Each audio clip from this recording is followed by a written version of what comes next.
अरे भेज देना, मजाक कर रहा था। चलो अब ये हम पढ़ने आ रहे हैं कि कौन से ग्रुप को क्या नाम देते हैं। जैसे कि फर्स्ट ग्रुप को हम लोग को हम लोग एल्कली मेटल्स कहते हैं, एंड ग्रुप सेकंड को हम लोग एल्कली अर्थ मेटल्स कहते हैं। फिर बात करते हैं ग्रुप 13 की। ग्रुप 13 को हम लोग कहते हैं बोरॉन फैमिली, क्योंकि इसका स्टार्टिंग एलिमेंट होता है बोरॉन।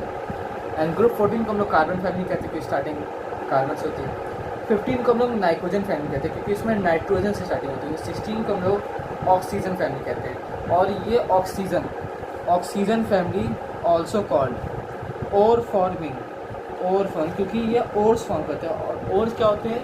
मिनरल्स के कंबाइंड चीज़, यानी कि कोई दो मिनरल कंबाइंड स्टेट में अर्थ से मिलते हैं तो उसको हम लोग ओर कहते हैं। ओर फॉर्मिंग, ज़्यादातर ओर्स इसी से बनते हैं। फिर बात है ग्रुप 17 की।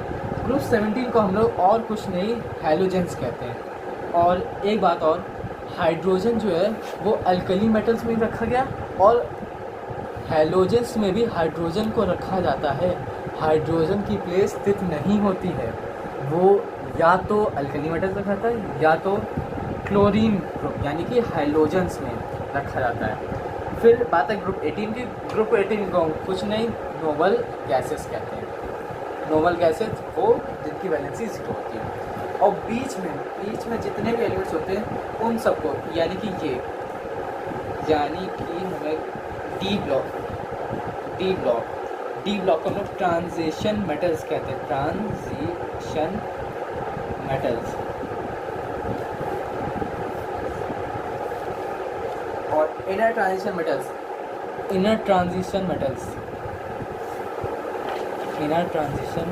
मेटल्स होते हैं लैथेनाइट्स एंड एक्टिनाइट्स, जो कि इस पीरियोडिक टेबल में नहीं है, वो अलग से लिखे जाते हैं। पीरियोडिक टेबल में जॉइंटेड ही नहीं है।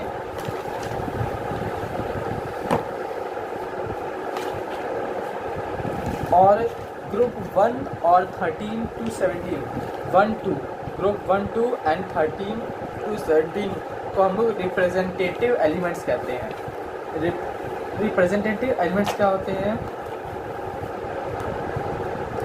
यानी कि इनके जो लास्ट वैलेंस इलेक्ट्रॉन होते हैं वही इनकी वैलेंसी होती है। यानी कि ग्रुप 1 की वैलेंसी 1, ग्रुप 2 की वैलेंसी 2, या ग्रुप 13 की वैलेंसी -5, क्योंकि 13 में अगर 5 प्लस करें तभी 18 होगा, 14 में 4 प्लस करें तब वो 18 होगा, 15 में 3 प्लस करेंगे, यानी कि 5 वैलेंसी, 4 वैलेंसी, 3 वैलेंसी, 2 वैलेंसी, -1, तो इनको रिप्रेजेंटेटिव एलिमेंट्स कहते हैं। और ये इस साइड के नॉन मेटल्स होते हैं, नीचे साइड के वो मेटल्स होते हैं, और इस साइड के मेटल्स होते हैं। और ये इलेक्ट्रोवैलेंट और कोवैलेंट बॉन्ड दोनों बनाते हैं। अब बात आई एटॉमिक साइज़ की। एटॉमिक साइज़ क्या होता है? एटॉमिक साइज़ यानी कि ये मान लिए न्यूट्रॉन और प्रोटॉन यानी कि न्यूक्लियस, और ये इसकी शेल्स। तो एटॉमिक साइज़ यानी कि यहाँ से लेकर यहाँ इसकी लास्ट शेल के बीच जितने डिस्टेंस होती है इसको हम लोग एटॉमिक रेडियाई कहते हैं। और एटॉमिक साइज़ होता है, एटॉमिक साइज़ इसी रेडियाई पे डिपेंड होता है। एटॉमिक रेडियाई और कुछ नहीं, रेडियस को बोलते हैं।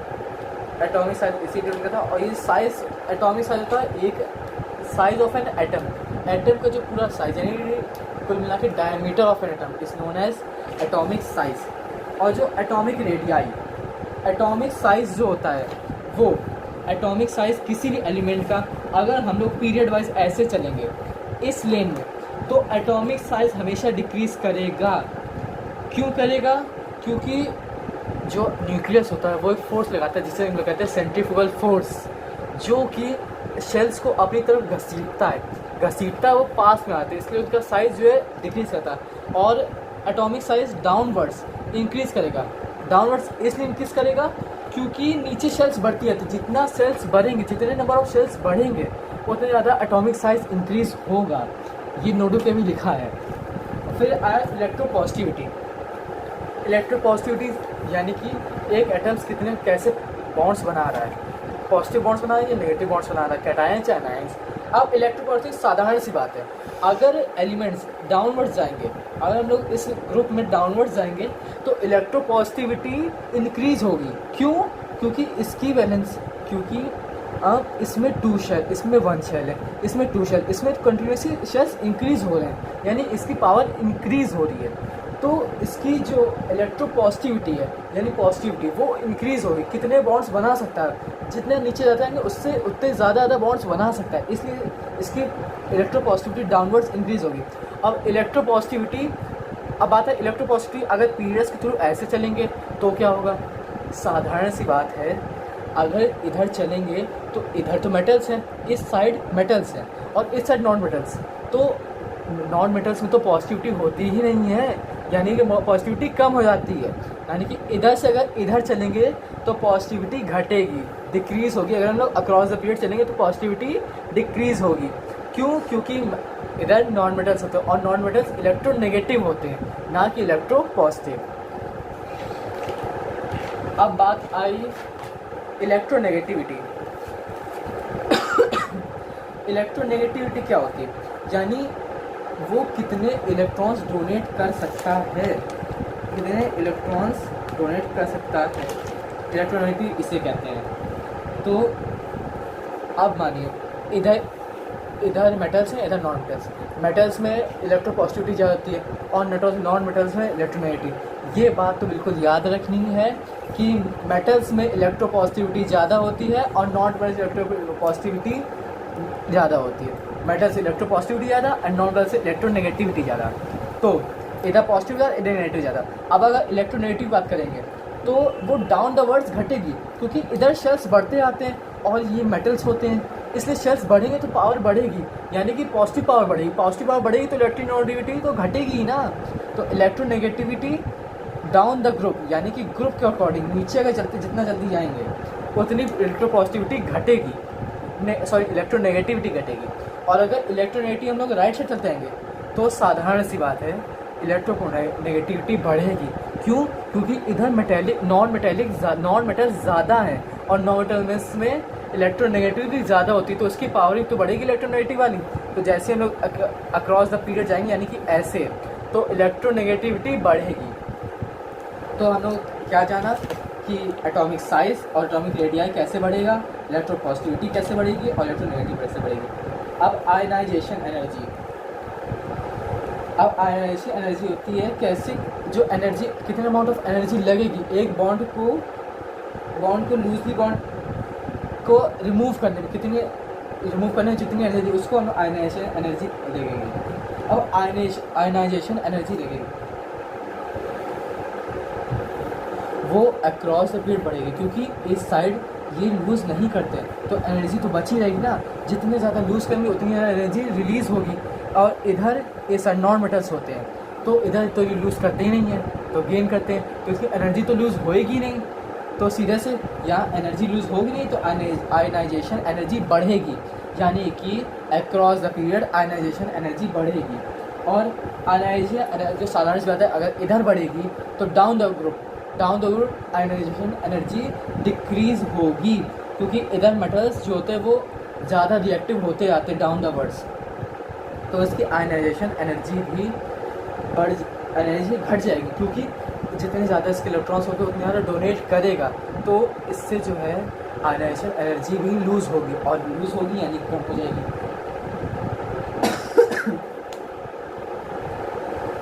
अब बात आती है अल्कली मेटल ग्रुप्स, इसके ये चीज़ इनको अल्कली मेटल ग्रुप्स कहते हैं। अब इनकी जनरल कैरेक्टरिस्टिक्स ये तो हमेशा याद रखना, हाईली रिएक्टिव एलिमेंट्स, और इसमें तो बहुत नाम होते हैं, मतलब ज़्यादा सॉलिड्स होते हैं, लस्चर होता है, कुल मिला के मेटल्स की प्रॉपर्टी होती है, यानी हाईली रिएक्टिव होता है। और उसमें एक एक्सेप्शन होता है जिसको कहते हैं लिथियम, और क्योंकि ये जो होता है हार्ड होता है, बाकी सब सॉफ्ट है, मेलिबल एंड डक्टाइल होते हैं। और इनमें एक बात और, लो मेल्टिंग पॉइंट होता है, लो मेल्टिंग बॉइलिंग पॉइंट होता है, और दे आर बहुत रिएक्टिव होते हैं। और इनको जो है हम लोग केरोसिन ऑयल के अंदर ही रखते हैं, और इनको पानी के अंदर दें तो पानी में एक्सप्लोड हो जाएंगे। जैसे कि सोडियम, आपको पता ही होगा कि सोडियम अगर हम पानी में रखें तो एक्सप्लोड हो जाता है, इसलिए इनको केरोसिन ऑयल में, इनको एयर में भी नहीं ला सकते, इसलिए केरोसिन ऑयल में या फिर पैराफिन ऑयल में रखते हैं। और ये बहुत ही, इनका मेटालिक कैरेक्टर बहुत हाई होता है। अब बात आती है अल्कानाइन अर्थ मेटल्स की, जो इसे कहते हैं। ये फ्री स्टेट में अकर नहीं होते, do not occur in free state. ये यार दे मतलब ये सॉफ्ट होते हैं, मेलेबल होते हैं, डक्टाइल होते हैं। ये मेलेबल डक्टाइल बुक से पढ़ लेंगे। एंड यह high melting and boiling point होता है, क्योंकि ये इनके पास हाई मेल्टिंग बॉइलिंग पॉइंट होता है। अल्कली मेटल से इनसे इनका मेल्टिंग पॉइंट और बॉइलिंग पॉइंट हाई होता है।